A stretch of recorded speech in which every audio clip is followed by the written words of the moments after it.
Everyone's fine around. My name is Jordan. This video will be for Friday's set of cup games. We have a lot of games to get into. All the props are out for these. So I want to remind you, this is an analysis. I will be going through the games. I'll be showing you some props that I think are good props. There are a lot of channels that will just give you one or two picks for the day, and they hope that those don't miss. And people don't want to put a lot of picks on the screen, because if just one misses or just a couple miss, then people are going to get upset with them. So I've said, screw it. I'm going to put everything that I see that I think looks good up on the screen. I know absolutely everything probably isn't going to hit. So it is what it is. But a lot of people come back upset over one or two props that may not hit. And overall, a lot of them are profitable. So this is an analysis of the slate. So I advise you not to parlay absolutely every single thing. Take the things that you like from this. So let's dive into this. You will see images that come up on the screen on both sides. It's from a data app called Outlier. There'll be a link in the description for a 7-day free trial for Outlier. And this first game is going to be the Pacers at the Cavaliers. Cavaliers are 13.5-point favorites. Pacers, Aaron Naismith is still out. And for the Cavaliers, Jared Allen, Darius Garland, and Jalen Tyson are all questionable. Jared Allen is new on that list. So will be interesting. And then Sam Merrill remains out. So, and then for the Pacers, the Cavaliers are in the middle of the league for giving up threes. So a guy who has been hot since coming back from injury, and I mentioned him last time around, is Ben Mathurin. Since coming back from injury, he scored 25 and 24 points. He's scoring well. He's gone over his points line in every single game this year. He's only played 4 games, I think, and he played 34 minutes last game, so he's definitely not on a minutes limit or anything like that. So I like his threes. He's taken around 7 threes a game since his return from injury, and he's hit this line in 100% of games this year. So familiar territory for him. They played in the playoffs last year. I think this is going to be kind of a chippy matchup with the Cavaliers, and kind of how things went with that game. Ben Mathurin was kind of a villain there in Cleveland. So I can see this game being another physical matchup for Pacers Cavaliers. And then for the Cavaliers, it's really tough to tell with those pending injuries. It's, like if Darius Garland's out, assists, could be for Lonzo Ball. If Jared Allen's out, you could look at rebounds for some guys. But one that does look good right now that's out is DeAndre Hunter over his rebounds line. The Pacers actually give up the 4th most rebounds to teams, so that's why that Jared Allen injury is so big. DeAndre Hunter has covered his rebounds line in 11 out of 13 games this year. So that's one you could take. And then if Jared Allen is ruled out, then it's going to be a really great prop to have. And as for a lean for this one, you guys heard me talk about the Cavaliers. I'm a Cavaliers fan. The last time around, I talked about how they're pretty much soft, and whenever teams get physical with them, they shoot poorly and everything like that. And I'm not sure how much they care about these cup games. They sat Donovan Mitchell in the very first cup game, and Jared Allen in the first cup game, and they lost that one. And then they just had a physical game against the Rockets, and they lost that one. Pacers giving them 13 points. I'm going to lean them on the spread here. I think the Cavaliers may pull off a close win, but the Pacers are playing much better with Ben Mathurin back. Next game is the Wizards at the Raptors. Raptors are 13.5-point favorites. Alex Sarr is questionable for the Wizards, and Marvin Bagley is doubtful. For the Raptors, Colin Murray-Boyles is out. He's a backup power forward. So for the Raptors, a first quarter prop that hit the last time around, it was Sandro. I'm not going to try to pronounce his last name again. They actually dropped his first quarter points down. It was 2.5 last time. So now at 1.5, he just needs to make one shot. Last time he made a shot and a free throw, or he makes 3-pointers. So he's hit this line in 12 out of 14 games. And you guys got to be consistent with your feelings on first quarter props. If you don't like them, I know they happen really quickly. It's a 12-minute span of game time. A lot of them were hitting for a good portion of the time that I've been pointing them out, and people say, hey, first quarter props are great, they're great. And then yesterday they go 1 and 2, and all of a sudden people are saying, hey, first quarter props are not it. So make up your mind if you like them or not. This like I said, this is analysis. So this has a very good hit rate. If you took it 12 out of 14 times, you would have hit. So you would have made money. So Wizards give up the 7th most points to power forwards and the 2nd most points to the center position. So he does have a good matchup. Otherwise, this game has really high blowout potential. I don't really like many lines for the Raptors. They're all very high, and it's really tough to pick, who's going to go off for them. It could be Brandon Ingram, could be Scotty Barnes, it could be RJ Barrett, it could be Jakob Poeltl. He could go off. So the Raptors are playing well together. They're very talented. I'm going to lean them at home versus the Wizards with their 13.5 points. Next game is the Nets versus the Celtics. Celtics are 14.5 point favorites. Nets still do not have Cam Thomas. And the Celtics have no new injuries. These teams just played each other in Brooklyn, and the Celtics won by 14 points. So that's where I guess they just took that and made that the spread for this one, except this one will be in Boston. So the Celtics shoot a lot better at home. They feed off the crowd, and a guy who was just absolutely awful shooting the three to start off the year was Peyton Pritchard. I don't know what it was. Maybe it's because he wasn't coming off the bench or something. It was like he was shooting like 11 or 12% from three. It was just terrible. But these last 3 games, he has just really heated up. He's gotten more confident in his 3-point shot. He's hit 5, 8, and 5 in the last 3 games. So he had 5 against the Nets. They have his 3-point line for 4 or more makes. So I do not hate where this is at for plus 125. You could also alt it down, for 2.5 makes on the over there if you want to. But he's taken around 10 threes a game over these last 3 games, and he wasn't taking that much volume before when he was cold. So there's Pritchard, and then on the other side of things, another first quarter prop that does have a high hit rate is Michael Porter Jr. first quarter rebounds. He's had 2 or more in 11 out of 13 games. He had 3 against Boston just a couple days ago. So he's playing 9 to 10 minutes in the first quarter since Cam Thomas has been out. So he's playing almost the entire first quarter. So good opportunity here for him to get a couple rebounds. As far as a lean here, since the Celtics do play better at home, and they just got a 14-point win in Brooklyn on the road, I'm going to lean the Celtics here for a 15-point win or more. So next game is the Heat versus the Bulls. Bulls are 2.5 point favorites. This is a really good matchup for points. 2 fast-paced teams, 2 teams that just give up a lot of points, 2 teams that score a lot of points. The over-under is very high for this one. This definitely should be a fun one. And for the Heat, Andrew Wiggins is out, and Nikola Jovic is out. For the Bulls, Trey Jones and Kobe White are questionable. Kobe White has been playing very well since he returned from injury. So if he's ruled out, then, definitely some other guys like Ayo Dosunmu, Vucevic has a really good matchup here. A lot of points to go around for this one. So the Heat, they gave up the 11th most assists. Josh Giddey just had a really bad game with scoring and rebounding. I think he's going to bounce back, but his assist has still been pretty consistent. Over his assist line, he's hit this in 7 out of the last 9 games. And he also has a good first quarter assist line, hitting for plus money in 8 out of the last 9 games. For my people that can tolerate winning or losing a bet in 12 minutes. Next one is just strictly based on the matchup. So I've done this with Steph Curry, who's off and on with scoring his points. I've done this with James Harden, who's off and on with scoring his points. And they had one of the best matchups for point guards. They went over. So here we have Bam Adebayo, who's off and on with scoring his points. Just came back from injury, so isn't playing as many minutes. Could get some more minutes here. He did go over this line in the last game that he played.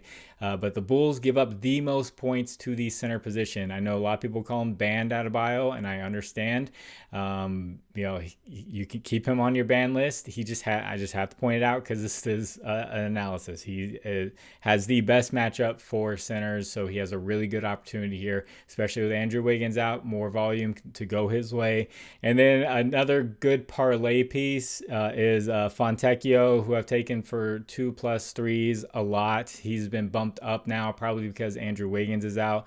So for 2+ threes, he has hit this line in 80% of games this year.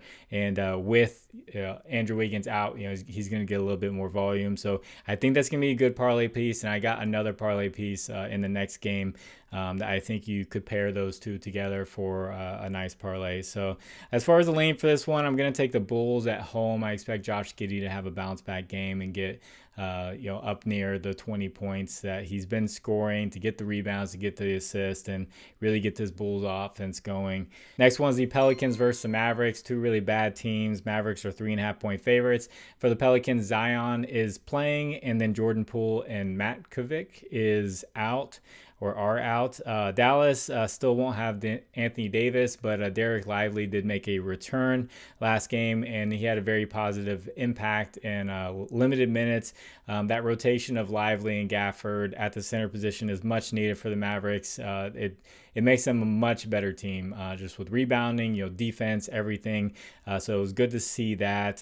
So another 3-point parlay piece to take a look at. I took him in the last video. He has been bumped up, since that game. So he hit with 3 3-pointers. So Max Christie for 2+ 3-pointers made. Looks like a good one you could, combine with Fontecchio. So last time I pointed out, he had hit this in 90% of home games this year. He had 3 in that game. Now overall in the season, he's only missed this in 3 different games. So Pelicans give up the third most threes to team. So he's got a good matchup. You could just take the over on 2.5 and get plus money if you want to as well. Of course you do what you want. You can do the same thing with Fontecchio, is plus money, and it's got a good chance, I think. And then for the Pelicans, I normally don't point out too many of their guys, but Jeremiah Fears has actually been pretty good since Jordan Poole has been out. So his points plus rebounds with Jordan Poole out has a 100% hit rate. And he played against the Mavericks, his very first game with Jordan Poole out, and he had 13 points and 5 rebounds. So Mavericks give up the 12th most points to the point guard position, and then the 3rd most rebounds to the point guard position. So if you can't combine props, I know some people can't do that, and you just want to focus on one prop with the best matchup. So if you want to target that 3rd most rebounds, his rebounds line, he's hit in 75% of games, and he had that 5 rebounds against the Mavericks. So you could just focus solely on that if you wanted to, just in case he has a cold shooting game. So it's really up to you. And then another one that I found that I like is PJ Washington over his rebounds is near even money. He had 10 rebounds in last game with Derek Lively there and Gafford playing and rotating and everything. So he had 11 against the Pelicans earlier this year, and his double-double is at plus 425. And he had a double-double against Pelicans earlier this year. Last season, he had double-double in 2 out of 4 games versus the Pelicans. So he rebounds very well versus them. So you could go just with the rebound line for even money, or try out that double-double for plus 425. So as far as a lean here, I liked how the Mavericks played with Lively back, so I'm going to lean the Mavericks. Even though the Pelicans have been able to keep up with their spreads when they're like the very wide, like the big spreads, they've been able to hang with some teams. Next one's the Timberwolves versus the Suns. Timberwolves are 3.5-point favorites. Jaden McDaniels is questionable for the Timberwolves. For the Suns, Grayson Allen and Jalen Green will remain out. And for the Suns, they've covered the spread in 8 out of the last 10 games, but a lot of those wins have been against bad teams. There's a couple of good teams in there where they covered the spread, but most of them have been against bad teams. So I couldn't find many overs that I liked in this one. A lot of things were high, but Mark Williams rebounds is at 9.5. It seems a little high, so I think he hasn't really covered this too much this year, and he's going up against a Timberwolves team that historically has been pretty tough to rebound against with Rudy Gobert. He hasn't hit this too often this year, so if you like unders, I think that's a good one to take a look at for him to not get 10 rebounds. So as far as a spread goes, I know the Suns, they have been good against the spread, but like I said, that was against some bad teams. So I'll take the Wolves. They are leading their group right now, and they've had 2 blowouts, so they probably want to get a nice big win here against the Suns. And I'm a little over halfway there. If you guys could, please like the video. If you haven't, please subscribe to the channel. If you have a little bit of extra time, just leave a comment for the algorithm. You say anything, you put a W there. Helps get this video out there for more people to see. And also the parlay of the day hit. It was a sweat down to the end because Dyson Daniels had some foul trouble, but I will have the parlay of the day in the pinned comment, and the website is just loading up the domain name, and I'll be able to put the parlay of the day in there with a link, straight to Onyx Odds. I've been putting them in on Onyx Odds. Onyx Odds is a social sports book. You can bet in states where you can't bet on FanDuel or DraftKings or stuff like that, and you feel like you're forced to use PrizePicks. So check them out. Their deposit $10, and they give you $100 free to play with. And then Novig's also a really good social sports book. You bet $5, you get $50. And then a competitor to PrizePicks, Underdog Fantasy, is still doing bet 5, get $100. So promo codes find around 11 for all of those. I'll have links in the pinned comment. I call it the bet 20, get 250 bundle. But I understand most people do have Underdog already. So if you want to try out those social sports books and line shop, you can just put down $15, you get 150 to play with. So I think those are really good deals. This next game is the Nuggets versus the Rockets. This is a really good defensive matchup. Aaron Gordon is probable. Christian Brown is out. And then Tari Eason will be out for the Rockets. And then two really big names for the Rockets that are questionable are Jabari Smith Jr. and Steven Adams. So Jabari Smith Jr. has been questionable for a while. He keeps playing. And then Steven Adams, he's new on the questionable. So both teams, like I said, really tough for rebounds and assists. One under that has a really nice payout and a nice hit rate is Cameron Johnson under 1.5 3-pointers made for plus 134. So he's gone under in all but 3 games this year. And then when I filter to away games, he's gone under in every single road game this year. And he got a lot more volume when Aaron Gordon was sitting, so he got more minutes. So I know that'd be a really sweaty one to take, but I definitely wouldn't put it in a parlay or anything like that.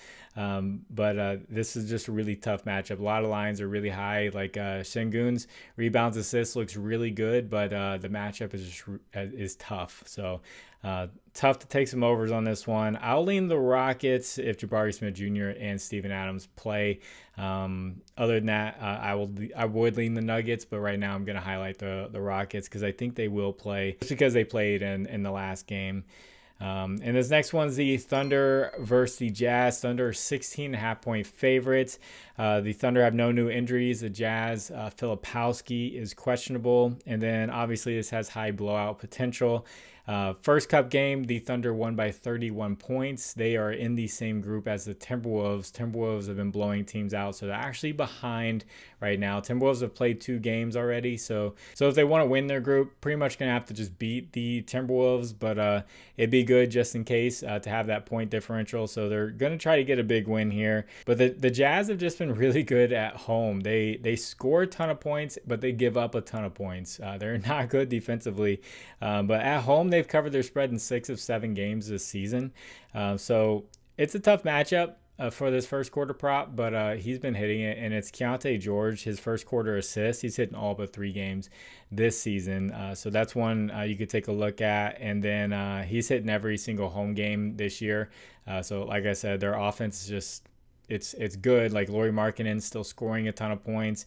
Keontae George scoring a ton of points. They make these big spreads whenever they have them. They make it sweat a little bit. Like they keep the good teams in the game. And the Thunder, the past couple of times we thought they were going to blow teams out, have actually struggled for a little bit, and then they kind of they run away later in the game. So the Jazz give up the 3rd most points, and I'm going to point out Shai Gilgeous-Alexander, his 30 plus points, had 30 or more points in all but 3 games this season, and he did hit 30 in the 31-point blowout against the Kings in the first cup game that they played. And like I said, I think the Jazz may make him have to stay on the court a little bit longer, have to take more volume, and he may need 30 plus here, and I don't hate that bet. If you just completely think it's going to be a blowout from the beginning and Shai's not going to have to play, then stay away from it, because it can get sweaty sometimes, but I do like Shai.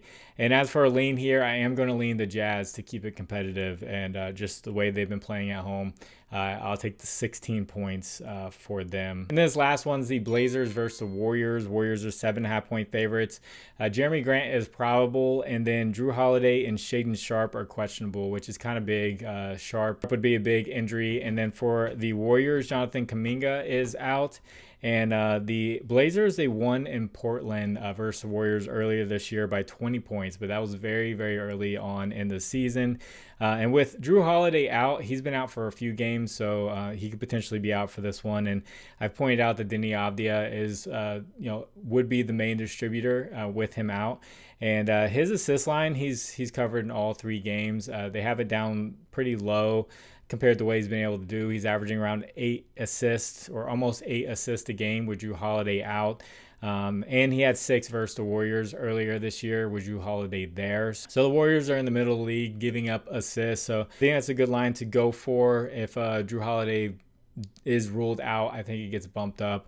A prop for the Warriors, I haven't pointed out a turnovers prop, and I don't think I've done it all year. But Draymond Green has had 3 or more turnovers in 9 straight games, and he had 5 turnovers versus the Blazers earlier on in this season. But Draymond Green's had 3 or more turnovers in 9 straight games this year, and he had 5 turnovers versus Portland earlier this year. The Blazers forced the 4th most turnovers overall. So as for a lean, if Shaedon Sharpe plays, I'm going to lean the Blazers to keep it close. But if he and Holiday sit, then I would lean the Warriors. But I'm going to put the Blazers up on the screen because I think Shaedon Sharpe should be there. So that is 9 different games for the Cup games. If you guys would like to discuss lines further, I have a Discord. Link is in the description. Hop on in there and talk about basketball, football, all that good stuff. And then as far as a recap goes, it was just the parlay of the day was the main play, and that did cash. So that look out for that in the pinned comment. I'm gonna get this one edited and get it out to you all. God bless you. It's final round. My name is Jordan. I will catch you on the next one. Bye.